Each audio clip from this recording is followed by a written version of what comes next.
Hi friends, please subscribe చేయొచ్చు కదా friends. Please friends subscribe చేయండి ఫ్రెండ్స్ నా ఛానల్ని. ప్లీజ్ ఫ్రెండ్స్ సబ్స్క్రైబ్ బటన్ కింద ఉంటుంది ఫ్రెండ్స్. ప్లీజ్ సబ్స్క్రైబ్ చేయండి, రిక్వెస్ట్. ఓకే ఫ్రెండ్స్, ఈరోజు ఇప్పటి వరకు ఓటింగ్ ఏ విధంగా జరిగిందనేది మీకు తెలియజేస్తా ఫ్రెండ్స్. ఎవరెవరు ఓట్లు ఏ విధంగా నమోదవుతున్నాయి, ఎంత పర్సెంట్ నమోదవుతుంది, ప్లస్ ఎవరు ఎలిమినేషన్ దగ్గరగా ఉన్నారు, ఈ వీక్ మ్యాక్సిమం ఎవరు ఎలిమినేషన్ కావచ్చు అనేది కూడా ఆ ఓటింగ్ శాతం మీకు తెలియజేస్తా ఫ్రెండ్స్. అది మీరు ఒకసారి ప్లీజ్ సబ్స్క్రైబ్ చేయండి నా ఛానల్ని. ఓకే ఫ్రెండ్స్, కళ్యాణ్ టాప్ 1 స్థానంలో కళ్యాణ్ కొనసాగుతుండు ఫ్రెండ్స్. నేను ఆల్రెడీ మీకు ఎందుకు కొనసాగుతుండు, తనుజ ఎందుకు ఓటింగ్ శాతం పడిపోయింది దాని గురించి ఇంతకంటే ముందు వీడియోలో విశ్లేషణ చెప్పా ఫ్రెండ్స్. మీకు ఏమైనా డౌట్ ఉంటే ఆ వీడియో చూడండి ఒకసారి. కళ్యాణ్కి తనుజకి ఆల్రెడీ నిన్నటి వరకు 2% ఉండే, ఇవాళ 5%కి వచ్చి తేడా వచ్చేసింది. కళ్యాణ్ వచ్చేసి టాప్ పొజిషన్కి వచ్చేసిండు. కానీ ఫ్రెండ్స్, ఇది ఓన్లీ అన్అఫిషియల్ ఓటింగ్ మాత్రమే చెప్తున్నాను, అఫీషియల్ ఓటింగ్ కాదు. ఇది ఓన్లీ అన్అఫిషియల్ ఓటింగ్ మాత్రమే. అఫీషియల్ ఓటింగ్ వచ్చేసి బిగ్ బాస్ దగ్గర ఉంటుంది. బిగ్ బాస్ ఓటింగ్కి మన ఓటింగ్కి మ్యాక్సిమం 1% తేడా ఉంటుంది తప్ప మరీ ఎక్కువ తేడా ఉండదు. ఇది ఓన్లీ అన్అఫిషియల్ ఓటింగే. కళ్యాణ్ గారు 35%కి ఆల్రెడీ రీచ్ అయ్యారు. ఫస్ట్ స్థానంలో ఆయనే ఉన్నాడు. నేను ఆల్రెడీ చెప్పా, ఒక 2% తేడా ఉన్నా ఆ వీక్ మొత్తం వద్దనే ఉంటాడు టాప్ 1లో అని చెప్పా. అదే విధంగా జరుగుతుంది కూడా. ఇప్పుడు కళ్యాణ్ గారు టాప్ 1 స్థానంలో ఉండరు. తర్వాత తనుజ 30%తో సెకండ్ ప్లేస్లో ఒకరు. తనుజ గారు 30% అంటే చూడండి, 5% తేడా వచ్చేసింది ఇద్దరికి. తనుజ పాపం టాప్ 1 ఉండే అసలు ఈ విధంగా ఓటింగ్ శాతం పడిపోతుందని మనం ఊహించలేదు. తనుజ లాంటి వ్యక్తికి టాప్ 1 స్థానంలో ఉండే అవకాశం ఉంది, కానీ కింద ఈ విధంగా ఓటింగ్ శాతం తగ్గుతుందని నేను ఊహించలే. ఇది పవన్ సాయి వల్లనే. దాని గురించి సంబంధించిన విశ్లేషణ మీకు ఇంతకంటే ముందు వీడియో పెట్టాను ఫ్రెండ్స్.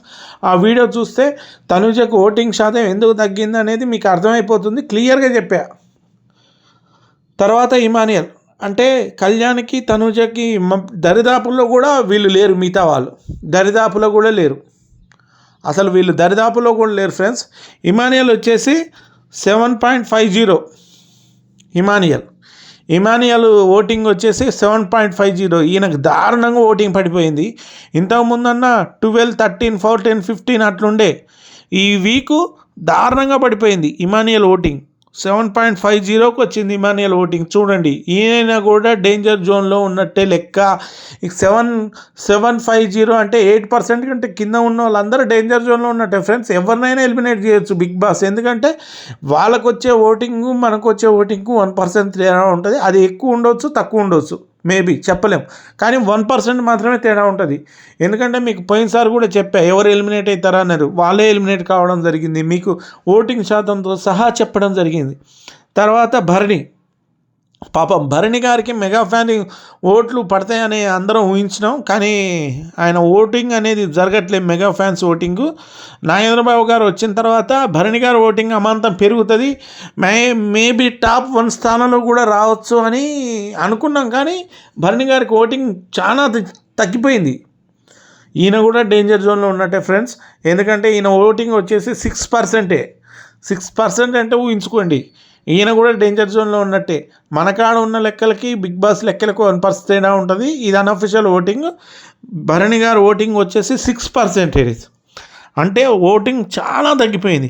అంటే ఓట్లన్నీ తనుజ గారికి, కళ్యాణ్ గారికే పడుతున్నాయి. వాళ్ళిద్దరి మధ్య పోటాపోటీకి నెలకొంది. ఎవరు విన్ అవుతారా, ఎవరు సెకండ్ పొజిషన్లో ఉంటారా అనేది వాళ్ళిద్దరి మధ్యలోనే ఉంది. మ్యాక్సిమం ఈ వీక్ అయితే కళ్యాణ్ పై చేయి సాధించాడు తనుజ మీద. ఎందుకంటే అది సండే జరిగిన షో వల్ల. దేనికి సండే షో వల్ల గురించి చెప్తున్నా అనేది ఆ వీడియో అంతకంటే ముందు వీడియో పెట్టాను ఫ్రెండ్స్. మీరు క్లియర్గా వినండి, దాని గురించి తెలియజేస్తాను మీకు. తర్వాత సంజన గారు ఓటింగ్ వచ్చేసి దారుణంగా పడిపోయింది. ఈ ఓటింగ్ వచ్చి 5.50. చాలా తగ్గిపోయింది. చాలా అంటే చాలా తగ్గిపోయింది సంజన గారు ఓటింగు. తర్వాత డీమాన్ పవన్ ఓటింగ్ వచ్చేసి 5%. చూడండి ఫ్రెండ్స్, ఎంత దారుణంగా పడిపోతున్నాయి వీళ్ళ ఓటింగ్ శాతం. చాలా వరకు తగ్గిపోతున్నాయి. వీళ్ళకి ఓట్లు వేసే వాళ్ళు కూడా తగ్గిపోయారు చాలా వరకు. వీళ్ళు దరిదాపులో కూడా లేరు తనుజకి, కళ్యాణ్కి. అసలు ఎందుకనేది కూడా అర్థం కావట్లేదు వీళ్ళకి ఈ విధంగా ఓటింగ్ తగ్గడం కారణం ఏంది. ప్లే చేస్తుర్రు, అన్ని గేమ్స్ ఆడుతుర్రు, కానీ ఓటింగ్ శాతం అయితే నమోదు కావట్లే. సుమన్ శెట్టి గారికి 4% ఓటింగ్తో సుమన్ శెట్టి గారు 4%. అంటే ఈయన డేంజర్ జోన్లో ఉన్నట్టే ఫ్రెండ్స్. ఇప్పుడు దివ్య నిఖితకు వచ్చేసి 3.5, ఈయనకు వచ్చేసి సుమన్ శెట్టికి వచ్చేసి 4%. అంటే వీళ్ళిద్దరి మధ్యలో 0.50 మాత్రమే తేడా ఉంది. వీళ్ళిద్దరు ఇట్లా నుంచి ఒకళ్ళు ఎలిమినేట్ కావచ్చు, మిగతా వాళ్ళు కూడా ఎలిమినేట్ అయ్యే ఛాన్స్ ఉంది, కానీ వీళ్ళిద్దరు ఇట్లా మాత్రం ఖచ్చితంగా ఒకళ్ళు ఎలిమినేట్ కావచ్చు. మ్యాక్సిమం దివ్య నిఖిత అయితే ఎలిమినేట్ అయ్యే అవకాశాలు ఉన్నాయి. ఎందుకంటే ఆమె పోయినసారి ఆల్రెడీ ఎలిమినేట్ అయినట్టు వచ్చేసింది. నాగార్జున చెప్పడం జరిగింది. ఇమానియల్ గారు బిగ్ బాస్ పవర్ ఉపయోగించి ఆమెను సేవ్ చేయడం జరిగింది. కాకపోతే అంతేకాకుండా వైల్డ్ కార్డ్ ఎంట్రీ ద్వారా వచ్చిన లాస్ట్ పర్సన్ కూడా ఈమె, కాబట్టి ఖచ్చితంగా ఈమె ఎలిమినేట్ అవుతుంది. తర్వాత భరణి గారు లేకపోతే సుమన్ శెట్టి గారు ఎవరన్నా ఒకరు, ఇమానియల్ కూడా డేంజర్ జోన్ ఉంటే ఫ్రెండ్స్. ఇక్కడ ఓటింగ్ లేదు, ఆయనకు కూడా చాలా వరకు తగ్గిపోయింది ఓటింగ్. ఇమానియల్ కూడా మేబీ ఈ వారం మంచి పర్సన్ని ఎలిమినేట్ చేయాలి, ఊహించని పర్సన్ని ఎలిమినేట్ చేయాలని బిగ్ బాస్ భావిస్తే మాత్రం ఇమానియల్ కూడా ఎలిమినేట్ కావచ్చు. ఎందుకంటే క్షణక్షణం మారిపోతున్నాయి ఓటింగ్, గంటకి తేడా వస్తుంది. కానీ వాళ్ళిద్దరి మధ్యలో 5% తేడా ఉంది కాబట్టి కళ్యాణ్ మేబీ ఫస్ట్ ఈ వీక్ వరకు మాత్రం ఖచ్చితంగా కళ్యాణ్ ఫస్ట్ స్థానంలో ఉంటాడు. 5% అంటే ఖచ్చితంగా బీట్ చేయడం కష్టం. ఒక 1% అంటే మనం చెప్పొచ్చు, కానీ 2% చాలా తేడా కొడుతుంది. అట్లాంటిది 5% అంటే కష్టం ఫ్రెండ్స్. తర్వాత నిన్న శోభిత గారు హౌస్లోకి రావడం, గేమ్స్ పెట్టడం అసలు అద్భుతంగా నిన్న షో కూడా జరిగింది. శోభిత గారు హౌస్లోకి రావడం కూడా బాగుంది. దాని గురించి కూడా విశ్లేషణ చేద్దాం. అయితే నిన్న భరణి గారి టాబ్లెట్స్ ఎవరో కొట్టేశారని భరణి చూసుకున్నాక తెలిసింది. దీంతో కెప్టెన్ రీతుకు కంప్లైంట్ ఇచ్చాడు. నా టాబ్లెట్లు అన్నీ తీసేశారు ఎవరో, నేను నా టాబ్లెట్స్ అన్నీ రోజే వాడేవి, ఎవరో తీశారు, మర్యాదగా వెళ్ళి పెట్టేయమని చెప్పు అంటూ రీతు చౌదరి చెప్పడం, భరణి గారు చెప్పడం జరిగింది. రీతు చౌదరి ఒక్కొక్కరిని వెళ్ళి అడిగినా ఎవరు కూడా మేము తీయలేదని చెప్పారు. సంజన తీసినా కూడా నేను తీయలేదంటే అబద్ధం చెప్పింది. ఈ విషయంలో సంజనకి ఇమానియల్ మధ్య మాటలు చెప్తుంటే మధ్యలో దివ్య ఒక మాట అంది. దీనికి భరణి గారు ఫైర్ అయ్యాడు. నీకు సంబంధం లేని విషయంలో నువ్వు ఎందుకు ఇన్వాల్వ్ అవుతున్నావు, ఈ టాపిక్లో నేను మాట్లాడుతున్నా, నీకెందుకు మధ్యలో ఈ ఎంట్రీసే వద్దు, ఆరిందాల్లాగా దిగుతావు మధ్యలో, ప్రతిదానికి మాట్లాడొద్దు, దివ్య ప్రతిదానికి పడుకో అంటూ దివ్యపై అరిచాడు భరణి.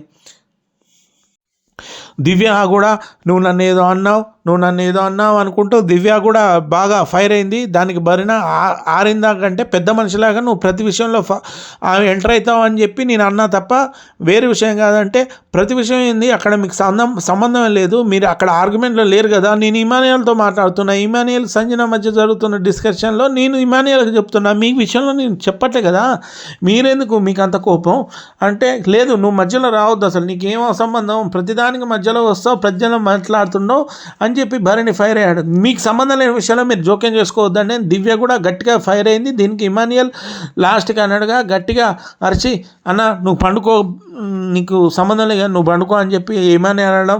తర్వాత సంజన గారు మార్నింగ్ పూట ఇంత ఇష్యూ అవుతుందని నేను ఊహించలే గొడవ, ఇంత పెద్ద ఇష్యూ అవుతుందని నేను ఊహించలే గొడవ అని భరణి గారు టాబ్లెట్లు ఇవ్వడం. భరణి గారు ఇది టాబ్లెట్ల విషయం కదా, ఇది నా టాబ్లెట్ల విషయం, టాబ్లెట్లు లేకపోతే నాకు నిద్ర పట్టదు, పెయిన్ వస్తుంది, కాల్షియం టాబ్లెట్లు ఇవన్నీ ఉన్నాయి, దాంట్లో మల్టీవిటమిన్స్ టాబ్లెట్లు ఉన్నాయి, దానివల్ల నాకు ఇబ్బంది అవుతుంది అని చెప్పి సంజన గారు చెప్పడం. సంజన గారు భరణి గారికి సారీ అండి, నేను ఈ విషయం ఇంతవరకు వెళ్తుందని నేను ఊహించలేదని చెప్పడంతో ఆ విషయం అక్కడి వరకు సర్దుమణిగింది. Friends please subscribe my channel, okay friends please subscribe.